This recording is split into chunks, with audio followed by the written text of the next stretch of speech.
Bienvenidos amigos de nuevo al tutorial. Vamos a seguir con el experimento de Ørsted. Este experimento es realmente importante porque Ørsted fue el primero en demostrar, vía el proceso que vamos a explicar ahora, que efectivamente un campo magnético puede ser creado. Vamos a pintar aquí, esto lo vimos en el vídeo anterior. Si yo tengo un conductor por el que circula la intensidad, se genera un campo magnético B. Entonces fue el primero en demostrar que efectivamente en presencia de una corriente eléctrica en un conductor se genera un campo magnético.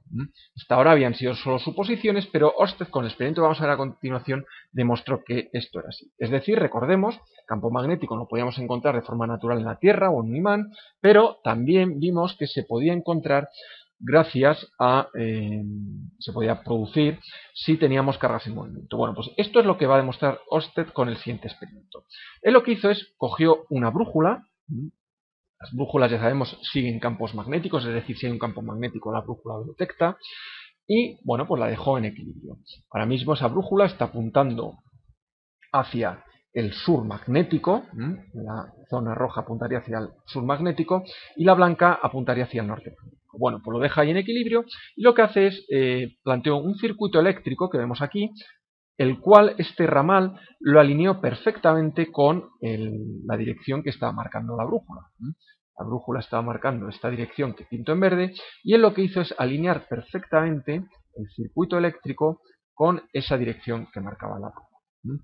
Bien, a continuación lo que hizo, tenía una fuente generadora y bueno, la borna positiva a la izquierda, la negativa a la derecha, significa que comienzan a circular, por lo que ya explicamos en vídeos anteriores, comienzan a circular electrones en el sentido antihorario, es decir, la intensidad, como pinta el esquema, iría así, digamos esa intensidad de electrones, y entonces, si era buena la hipótesis de que cargas eléctricas en movimiento debían estar generando un campo eléctrico, esta brújula algo tenía que hacer. ¿Por qué? Porque si es verdad que se generaba ese campo magnético, aquí lo tenemos, según la ley de la mano derecha, que tenemos aquí, o bien sacacorchos, como ustedes quieran, pues si es verdad que está creando ese campo magnético, la brújula, esa aguja imantada de la brújula, debería alinearse con esa línea de campo magnético creada, que aquí vemos representada en azul. Y efectivamente así fue. Así fue. La aguja comenzaba a alinearse, ahí vemos, con esa línea de flujo de campo magnético. Si cambiamos de repente el sentido y cambiamos la polaridad de la fuente, es decir, la borna positiva la poníamos aquí y la negativa aquí, veíamos que la intensidad obviamente empezaba a circular en sentido contrario, los electrones se mueven de manera contraria, en sentido contrario, y el campo magnético, vemos ahora, con la ley del sacacorchos a la mano derecha, tendría que ir girando de esta manera. Por lo tanto, la aguja tendría que alinearse con ese nuevo campo magnético, esas nuevas líneas. Esto es muy importante verlo. Y esto es con este experimento, que es realmente básico, Ørsted demostró que bueno, pues esto se producía.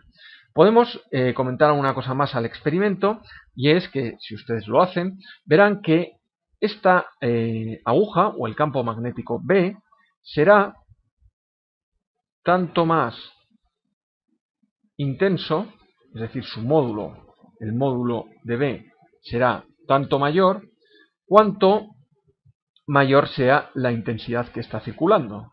¿Y esto cómo se refleja en el experimento? Pues cuanta más intensidad hay circulando, esto se puede introduciendo mayor tensión, la resistencia del circuito vamos a suponer que es constante, pero si aumento la tensión a resistencia constante, la intensidad tendrá que ser mayor. Entonces, con mayor intensidad, ¿qué ocurre? Si, vamos a poner, si V aumenta, con, ya digo, R constante, pues entonces la I aumenta, recordemos lo que nos decía la ley de Ohm. Si la R es constante y la tensión ha aumentado, la intensidad tendrá que aumentar. Y si la intensidad aumenta, ese valor del campo magnético va también a aumentar. Y si ese valor de campo magnético aumenta, este efecto cada vez será mayor y la brújula cada vez será más perpendicular. La posición de la brújula cada vez será más perpendicular a la línea de corriente. lo que tiene sentido. Es decir, cuanto más la fuente causante, ese campo magnético, era la intensidad, pues cuanto mayor sea su módulo, pues entonces mayor será el campo magnético que se produce y mayor efecto habrá sobre la brújula, que tenderá a orientarse perpendicularmente cada vez más. La teníamos paralela a la línea y cuanto mayor es la intensidad, mayor es el campo magnético y más perpendicular se va a ir colocando a la línea. Bueno, eso no viene sino a confirmar que efectivamente el efecto es I y la causa es B, o bueno, si queremos la orientación de esa aguja imantada de la brújula. Bien, este era el experimento Ørsted, lo he incluido en el tutorial porque considero que es bastante interesante ver que efectivamente, de manera muy simple, podemos comprobar que esto es así, que toda carga en movimiento va a generar un campo magnético. Bien, seguimos avanzando en el tutorial y ahora vamos a ir viendo ya una definición más completa de campo magnético a través de lo que es ya la fuerza del orden. Bien, no se vayan, continuamos ahora. Bye bye, hasta ahora.